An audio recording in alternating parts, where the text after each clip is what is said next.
assez connu. Vous pouvez me retrouver sur les réseaux sociaux de dev, on va dire, au nom de Lyrics. Donc aujourd'hui, on va apprendre à faire ce genre de choses.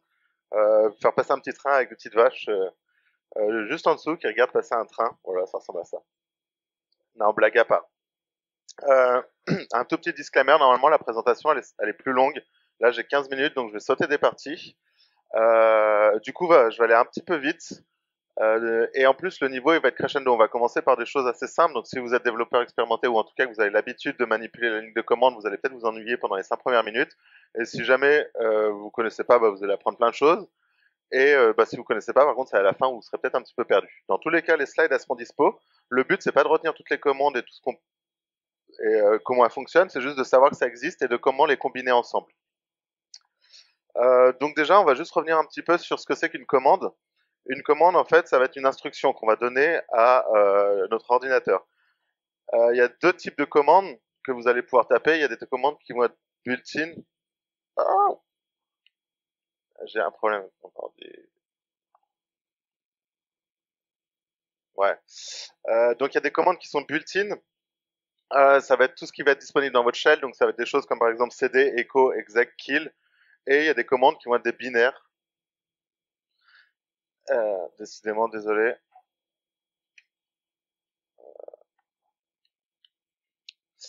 Des binaires, donc ça va être par exemple mkdir, ls, Google Chrome, Chrome, Firefox, n'importe quoi, tout ce qui peut exister.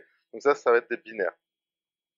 Désolé, hein. Et comment on va faire pour communiquer avec ces commandes? On va pouvoir lui donner des arguments, des options.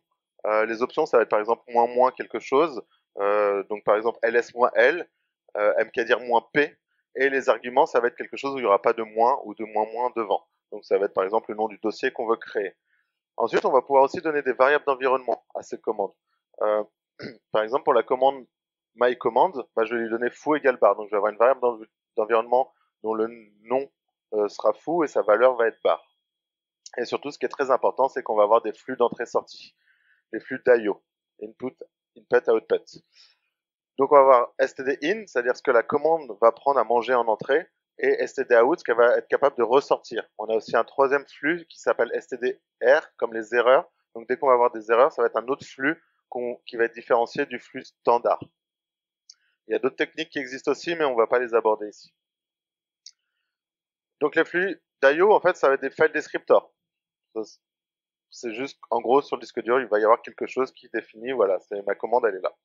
Enfin, ma façon d'interagir avec l'extérieur va être ici.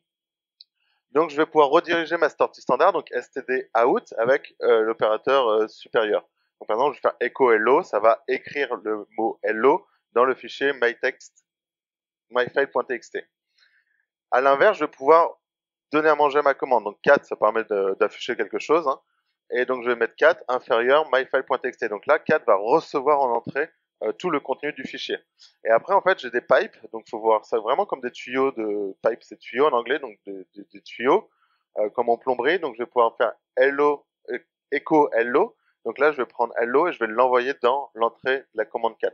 Donc, c'est vraiment ici, je vais écrire quelque chose. L'opérateur pipe, il va me permettre de rediriger la sortie de cette commande-là à l'intérieur, à l'entrée de cette commande-là. Ok. L'help, l'aide, comment on trouve l'aide en général sur les commandes? Une convention, c'est de faire moins moins help, ou alors juste help, ou moins h. Voilà, en général, on essaye ça. Ensuite, on a man. Man, c'est comme le manuel. On va faire man espace ma commande et je vais avoir une page qui va s'afficher avec toute la description. Ou sinon, il y a un outil qui est assez pratique qui s'appelle tldr.sh, c'est un site web où là, vous allez taper une grande commande et il va vous dire, bon, voilà, en fait, telle option fait ci, telle commande fait ça, etc.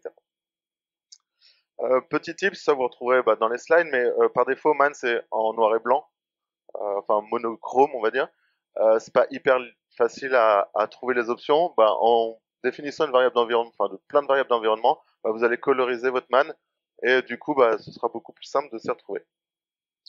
Ok, donc les outils Unix de base. Donc ça va être plein de use cases qui vont être différents et on va voir un petit peu quels sont les outils qui sont mis à notre disposition pour répondre à ces problématiques.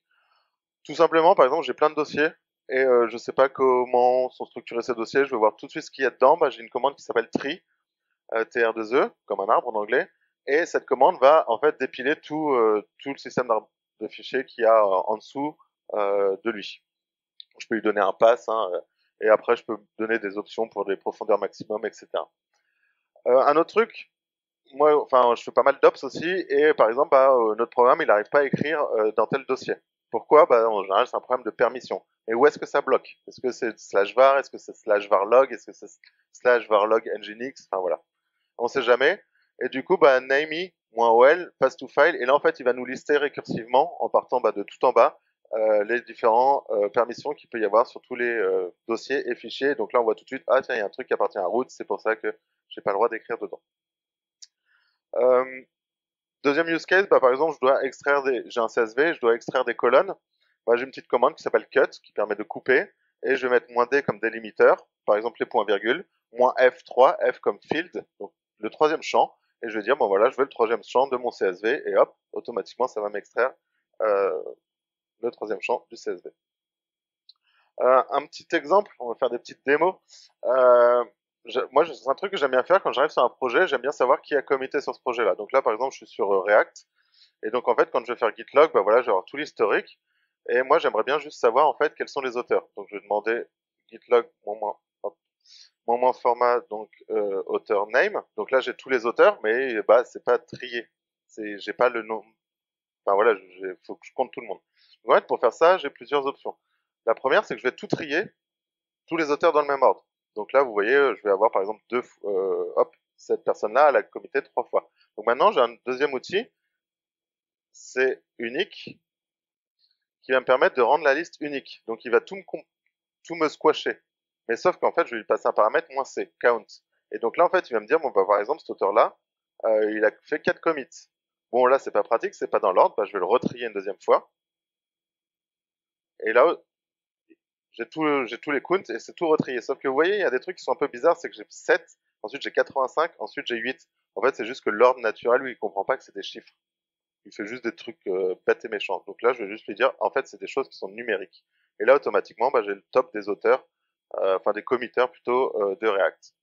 Donc ça, l'exercice ici, c'est vraiment d'apprendre que, en fait, j'ai une commande et cette commande-là, en fait, je peux rediriger dans une autre commande, la sortie de la première dans l'entrée de la deuxième, et ainsi de suite, jusqu'à temps d'arriver à ce que j'ai besoin. Voilà, le résumé est complet. Deuxième exemple, histoire de varier les plaisirs. J'ai plein de conteneurs, par exemple, qui tournent sur ma machine, et je veux stopper tous les conteneurs qui commencent par app underscore. Donc, je fais docker page, je vois, j'ai ça. Comment je vais faire? L'idée ici, c'est que je vais vouloir sélectionner que les lignes qui commencent par app underscore. Donc, grep, hop là, pardon, grep, décidément. -v, donc, ce qui commence par app underscore. Donc, quand je fais ça, j'ai fait -v, voilà. -v, c'est l'inverse. Donc, grep, app underscore. Donc là, j'ai tous mes conteneurs. Maintenant, je veux la première colonne. Donc, il y a plusieurs façons de faire. Par exemple, je vais faire avec xargs, print 1. Donc là, je vais avoir là. Oh là là, désolé, j'ai fait démo. Awk. Donc là, j'ai la première colonne. Ensuite, cette première colonne, je vais vouloir la passer en ligne. Donc j'ai une commande qui s'appelle xargs, qui me permet, quand j'ai un truc en colonne, de le mettre en ligne. Donc si je fais ça, je vois j'ai tous mes conteneurs. Et du coup, là, j'ai plus qu'à le piper et mettre ça dans Docker stop. Docker, oui, j'ai mis un pipe en trop, désolé. Et là, du coup, il va me couper les conteneurs les uns après les autres. Et donc là, si je refais docker ps, c'est bon, j'ai plus tous ces conteneurs-là. Donc pareil, l'idée ici, c'est de comprendre que une commande, on peut la donner à manger une deuxième commande. Donc il y a plusieurs façons de faire tout ça. Même avec Docker nativement, on aurait presque pu le faire en utilisant des filtres, mais c'est pas le but ici.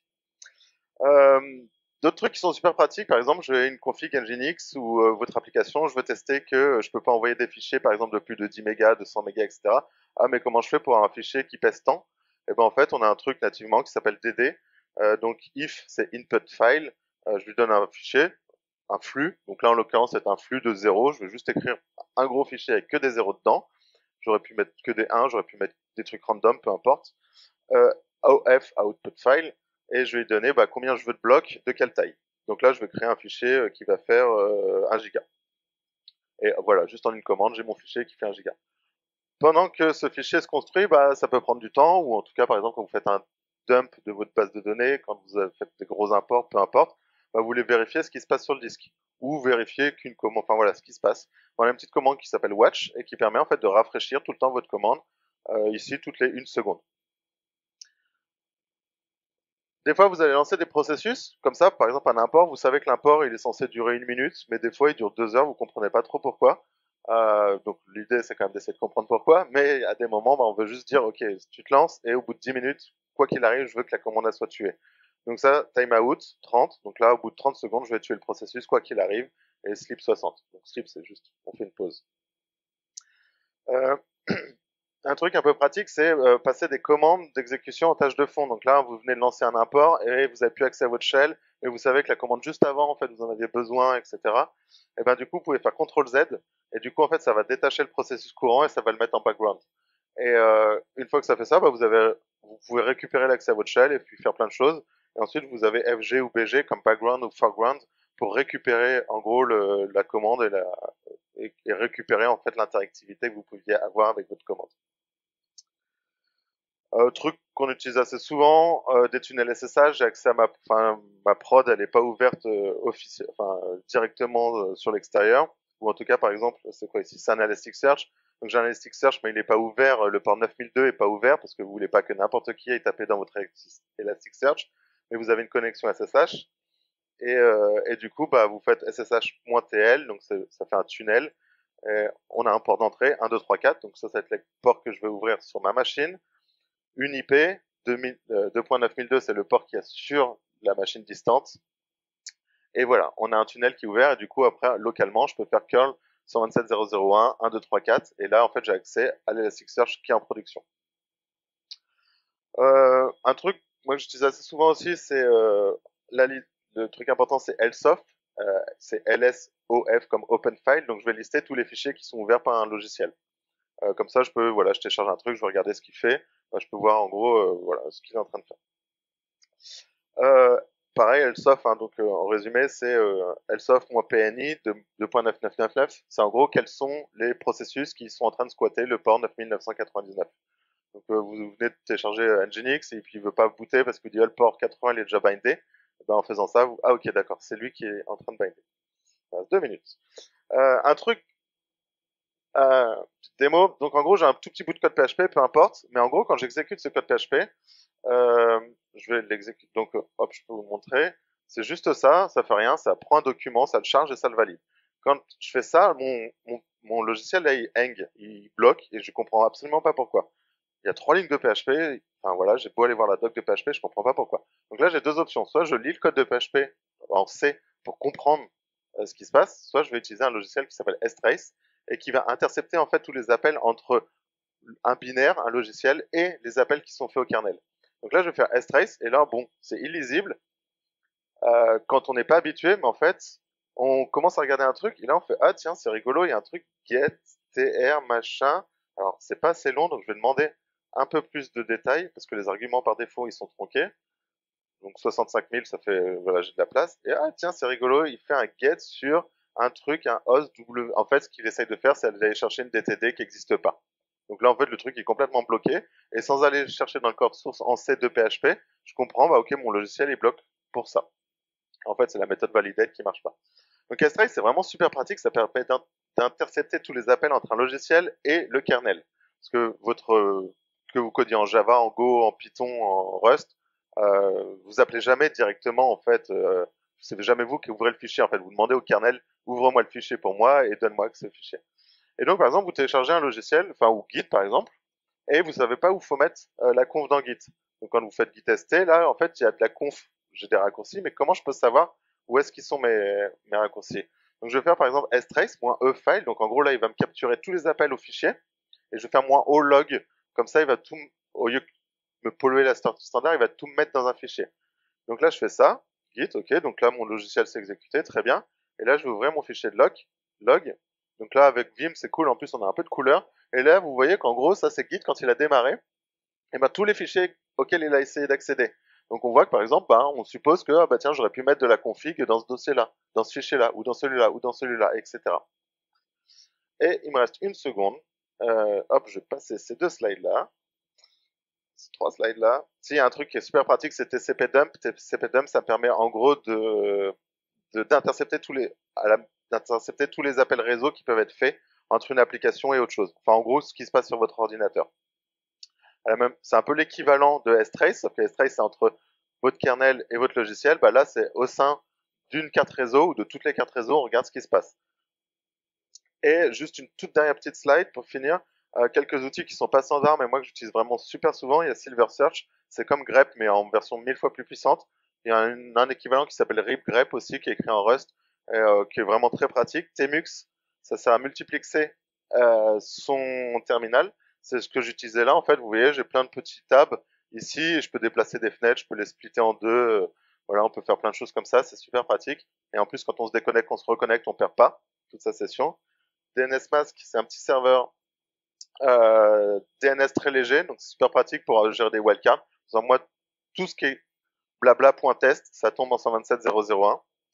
Ngrok, ça permet d'exposer son ordinateur sur l'extérieur, donc voilà, quelqu'un veut voir ce que vous êtes en train de développer, bah, vous lui donnez accès directement HTTP à votre machine. Transfer.sh, c'est pour envoyer et recevoir des fichiers. Vous êtes par exemple connecté sur une machine à distance, vous faites juste curl, un fichier de transfer.sh et ça upload le fichier quelque part. Donc très pratique quand on veut récupérer des fichiers qui sont loin. HTTP, c'est comme curl mais en version REST. Donc on a ça gère le JSON, ça fait plein de trucs cool. GQ, ça permet de filtrer du JSON. Et Explain Shell, ça permet d'expliquer une commande Linux ce qu'elle fait. J'ai été très rapide, je suis désolé, mais pas beaucoup de temps. Merci beaucoup. Euh, donc si vous voulez, il y a le QR code, ça pointe vers les slides, sinon il y a les slides. Sinon, bah, je vais tweeter les slides dans l'après-midi, enfin n'hésitez pas. Et, et les slides, il y a plus de contenu dans les slides que ce que j'ai présenté là.